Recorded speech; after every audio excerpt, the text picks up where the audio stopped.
This is Nightly Business Report with Tyler Matheson and Sue Herrera. Hiring surges. The economy created a lot of jobs last month, but wage growth was muted. Exactly what Wall Street wanted.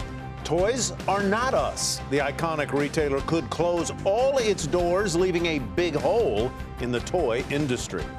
Success from socks. A father-son team took a bright idea, turned it into $1 million business, smashing stereotypes along the way. Those stories and more tonight on Nightly Business Report for Friday, March 9th. Good evening, everyone, and welcome. Glad you could join us. What a way to end the week. Stocks rally and rally big. The Dow Jones Industrial Average soared 440 points to 25,335. NASDAQ added 132, closing at a record.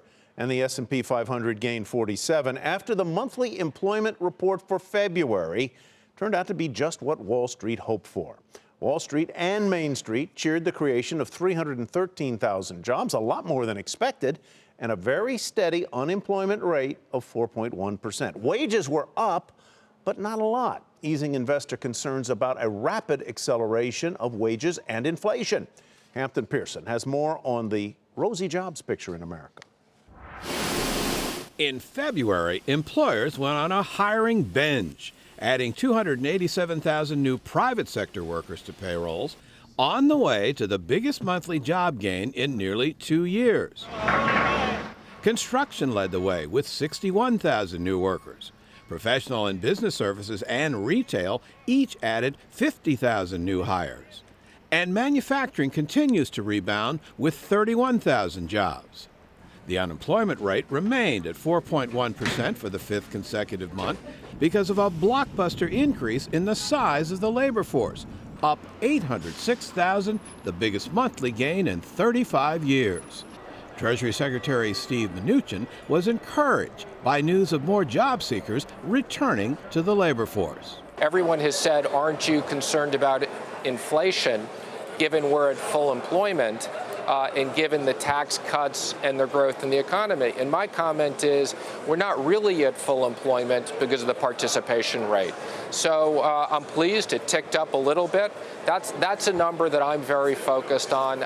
But wage growth actually slowed down from previous months, up just 2.6% over the last 12 months to $26.75 per hour on average. Not the best news for Main Street, but easing market concerns about inflation and the Fed. This economy seems incapable of producing scary inflation. I think that's the most important message here. That's positive for both stocks and bonds. The next Federal Reserve meeting is less than 2 weeks away. One monetary policymaker says today's jobs report, with huge job gains and no sign of inflation, gives the Fed time to wait and see before raising interest rates. My own preference would be to wait a little bit longer, let the March inflation, anomalous inflation rate from a year ago fall out of that. Let's make sure that these sort of Amazon disruptive kind of pricing models aren't continuing to find their way into keeping inflation lower than that. There are economic X factors in the months ahead. First, the expected boost for both businesses and consumers from the Trump tax cuts. But perhaps the biggest speed bump, the coming tariffs on steel and aluminum, and their impact on the job market. For Nightly Business Report, I'm Hampton Pearson in Washington. Let's turn now to Anthony Chan for more on that strong jobs report. He is the chief economist over at Chase. Anthony, always good to have you on the show. Thanks for joining us. Glad to be here. Was this report as good as Wall Street seems to think it is? Well, I think that this report gave you some good news on a few fronts. First of all, you have more jobs being created than the market was expecting. And at the same time, you don't see wage pressures that are so concerning that the Federal Reserve has to end the party a little early. And I think the reason for that is pretty simple. We had a lot of people re-entering the labor force. And remember, when new people come into the labor force, they usually don't have a strong bargaining position when it comes to wages. And I think that's what's restraining wages. This was an extremely strong number, it seems to me, in terms of the number of jobs added, in terms of the number of people who came back to the workforce. What does it tell you about how strong this economy is? And do you worry that it could get at some point into that overheating phase? I don't think that for the moment I'm really concerned. What I'm more concerned about is that productivity growth doesn't seem to be accelerating. If you look at the number of hours worked and what the labor input into the first quarter, that's probably going to be 2% or a little bit more. And I look for economic growth to be 2% or a little bit more in the first quarter. So that means we didn't get a lot of productivity growth. And we need productivity growth because whenever you see wage gains, if they're not accompanied by productivity growth, then that has the potential to become inflationary. But so far, the inflation is still contained, but I want to see some productivity growth. You know, Treasury Secretary Mnuchin on CNBC flagged the participation rate as one reason why he is not worried about inflation. What do you make of that participation rate? Well, everybody will look at the participation rate increase and they say that's great news. And that, in fact, is exactly what you want to occur so that inflationary pressures don't get out of control. One other number that I look at is the number of people working part-time for economic reasons. That actually jumped in the latest month. And those are individuals that actually want to work longer hours, and they don't necessarily demand higher wages to work longer hours. They actually want to do it. And so that's another factor out there that is restraining overall wage pressures. Keep in mind that when you look at the change in the labor force over the last 12 months, it's running almost twice as fast as the increase in the labor force that we saw all of last year. So we continue to increase the labor force, bringing people from the fringes into the labor force. That's going to also be another restraining factor for wages. On that note, Anthony, thank you, as always. Anthony Chan with Chase. And that strong jobs report came on the 9-year anniversary of the bull market, one of the longest of all time. But just how much longer can this bull run? Mike Santoli tackles that one. There's a way to view the past 9 years as 3 shorter bull markets in one, separated by severe setbacks that reset valuations and kept investor risk appetites in check. The first of the 3 phases was the initial burst off the March 2009 lows as the global financial crisis was ending and stocks were depressed. Federal Reserve support and a slowly recovering economy helped send the S&P 500 whistling higher by about 100% over the next 2 years. Then in mid-2011, the European debt crisis and fears of a U.S. government default sent the S&P 500 down 19%, slightly short of the popular 20% threshold that defines a bear market. That fall, the next mini bull run began as the U.S. economy revived and energy prices surged, driving stocks up another 80% or so until mid-2015. When the oil crash and global profit downturn caused a severe 7-month market correction. Industrial, energy, and small cap stocks lost well more than 20% in what some call another stealth bear market. The market bottomed in February 2016 and accelerated higher after the election of President Trump, heading up 50% to record highs this past January before the recent sharp pullback. Now, with a strong U.S. economy getting a heavy dose of tax cut stimulus, the Federal Reserve is set to lift interest rates in coming weeks and months. This will cause the usual debate over whether the economic expansion can persist without inviting its own demise. But the idea that stocks are only in their 3rd brief bull run of the past decade might mean that this cycle is not quite as old as it first seems. For Nightly Business Report, I'm Mike Santoli. The head of Goldman Sachs is reportedly planning to step down as soon as the end of the year. According to the Wall Street Journal, 63-year-old Lloyd Blankfein remains in control of the timing of his exit, and today he tweeted out a wry tweet about just that. Quote, "It is the Wall Street Journal's announcement, not mine. I feel like Huck Finn listening to his own eulogy." Blankfein has been CEO over the past dozen years and saw it through the financial crisis. It's expected that one of Goldman's co-presidents will succeed him. Shares of Goldman rose today, and since Mr. Blankfein was named CEO in 2006, the stock is up 75%. But over that same time frame, the S&P has more than doubled. Toys R Us, once considered the leader in toys, may be on the verge of shutting all of its U.S. stores. And as Courtney Reagan reports, it could mark a new chapter for the entire toy industry. It's been more than 6 decades since the first Toys R Us store opened its doors. It may be just a matter of weeks until all remaining stores open for the last time. Toys R Us filed for bankruptcy in September and has been working through a plan to restructure its business. It's already closed around 200 stores.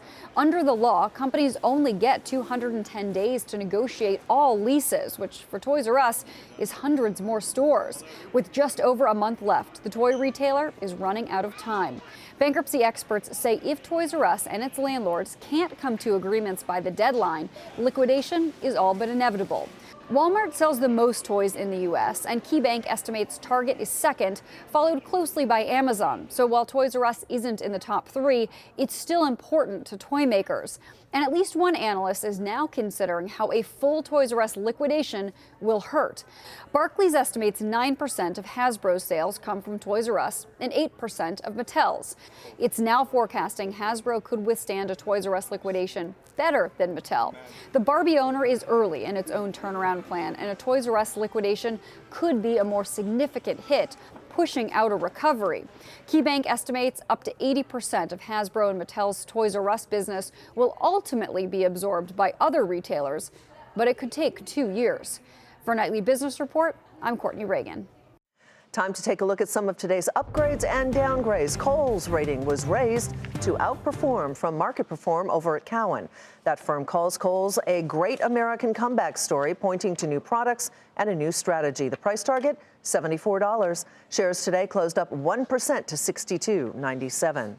Wells Fargo lowered its price target on Cigna to $175 a share. The firm cites concerns around Cigna's long-term growth outlook. The analyst also says there are risks around the purchase of Express Scripts, which of course we told you about yesterday. The stock was up fractionally to $173.36. And still ahead, jail time for the man who became known as Pharma Bro. But first, a look at the strong weekly performance for stocks.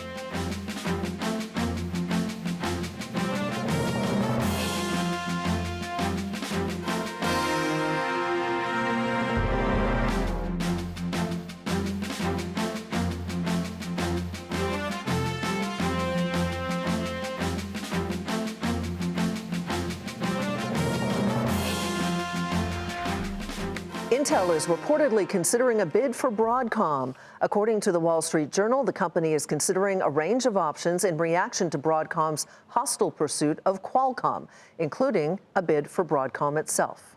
Wynn Resorts has agreed to pay more than $2.5 billion to settle a lawsuit brought by a Japanese slot machine company, ending a 6-year dispute. The settlement could clear a path for Steve Wynn, the company's biggest shareholder and former chairman, to sell part of his stake in the company. The new CEO says the deal allows him to focus on the future. It was taking the air out of the room. And so when I looked at it, I thought buying back 24 million shares of stock at $78, financed at a 6% interest rate, is great for our shareholders. So just make that deal and be done. Steve Wynn, of course, resigned from the company he founded last month amid allegations of sexual misconduct against employees. Martin Shkreli, the former pharmaceutical executive who became known as Pharma Bro, was sentenced to 7 years in prison for defrauding investors. Meg Terrell is at the courthouse in Brooklyn.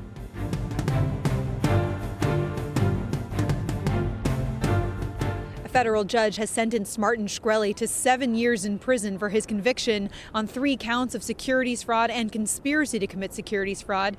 That sentence will include credit for the time he's already served in prison, about 6 months already. He'll also have to pay a $75,000 fine and be subject to 3 years of probation after his release. The judge had already ruled that he'll have to forfeit about $7.4 million in association with those crimes, which have to do with former hedge funds that he ran and illegally controlling the share prices, or attempting to, at a former biotechnology company called Retrofin that he ran. They don't have anything to do with what made Martin Shkreli famous and earned him the moniker Pharma Bro. That was when he bought the rights to an old medicine and raised the price by 5,000% overnight. The government prosecutors had been seeking a sentence in these crimes of at least 15 years in prison, whereas Shkreli's defense team had been seeking 12 to 18 months. When the guidelines are 25 years and the government is demanding 15 years, one would think that a 7-year sentence is good, but I'm disappointed. I thought the sentence should have been less than 7 years, but, Martin's fine, and he will be fine, and, obviously it could have been a lot worse. Before the sentencing, Shkreli had an opportunity to address the judge. He got emotional at times, even breaking down in tears, telling her that he had made mistakes, but saying, quote, "There's so much more I want to do, and I will do it the right way." For Nightly Business Report, I'm Meg Terrell in the Brooklyn Courthouse. Well, sales growth disappoints at Big Lots, and that's where we begin tonight's market focus. The discount retailer said weaker demand in its furniture category caused sales to slip overall. The company currently renegotiating its stores, or renovating its stores, to put a stronger emphasis on furniture and seasonal items. Big Lots expects profits for the quarter and full year to miss estimates, and shares were off 10% on this up day. They closed at $48.45. Meantime, Party City reported quarterly's profits and sales that topped analysts' expectations. Revenue for the full year also picked up, and the company's gross margins improved. Party City shares finished up more than 7.5% at $15.65. Merger talks between agricultural companies Bunge and Archer Daniels Midland have reportedly come to a halt. The Wall Street Journal says the two companies have failed to reach an agreement following talks on how to avoid antitrust issues. Shares of Archer Daniels Midland were up a penny to $43.30. Meanwhile, Bunge shares fell more than 2% to $74.96. And General Electric is reportedly considering selling its electric engineering business. The company bought the division back in 2011 for more than $3 billion. But according to Reuters, a potential spin-off will likely fetch much less. GE shares were up nearly 3% to $14.94. This week's Market Monitor has names he says will benefit from positive economic growth this year. The last time he was on back in July, he chose the SPDR S&P Biotech ETF, which is up 20%, Google up 20%, and Alibaba 25% higher. He's Ron Wiener, partner at RDM Financial Group at Hightower. We're going to go to lightning round here. Ron, your first pick is Bank of America. Why? Well, we like all the financials right now. Interest rates are going up. They're going to make what we call net interest income. It's going to fall right to their bottom line by charging more from their people who borrow. We like that the tax rates going from 30 to 20. We like that they're going to be lending more because of a growing economy, and they're not that cheap. Makes sense. We like them all. We actually like regionals even better. We think there's going to be a lot of consolidation, but we'll go with Bank of America for this round. All right. United Rentals. You wouldn't think of a digital strategy with United Rentals, but that's one of the reasons why you like it. Well, they say people went out to the gold rush to find gold, and Levi Strauss made all the money selling them jeans. So this is what they're doing. So what they're doing is they'll rent you anything for business. They made an acquisition last year of a company that sells Caterpillar type equipment, or that rents Caterpillar type equipment. So with infrastructure, with increasing CapEx, which is expected, most of them are going to rent equipment. They were soft for about eight quarters. They had soft rentals. Now they're turned around. They're seeing stronger rental rates. So we like that going forward. And your final pick is a kind of departure from those first two. It is NVIDIA, which is one of the leading sort of semiconductor companies involved in autonomous drive vehicles and artificial intelligence. Yeah, well, it's only about 5% of their revenues right now, which is why we're still so high on a company that's done so incredibly well. You have to look at when Eisenhower built out the interstate commerce system in the United States, it changed everything. So whether you bought Chrysler or GM or Ford, didn't matter. Whether you bought Reynolds aluminum or you bought Alcoa, it didn't matter. It was the infrastructure build out. Now we have the technology build out. AI is artificial intelligence, autonomous cars. They're going to need so many chips. There's going to be a lot of winners all around the world, and a lot of companies. NVIDIA just knows how to do it well. And they have some chips that are lightning fast. Ron, have a great weekend. Enjoy it down there in Boynton Beach. It's snowy here. Ron Wiener with RDM Financial Group at Hightower. And to read more about Ron's stock picks, head to our website, nbr.com. Coming up, a young entrepreneur who's really socking it to him. Tonight's Bright Idea is next.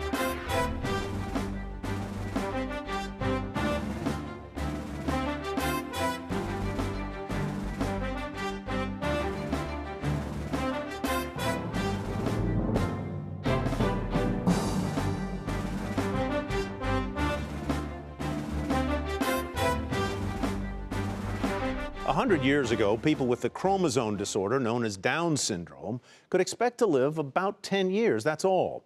Today, they can expect to live into their 50s, maybe even longer. But the labor force participation rate for people with any disability in the United States is only about 20%.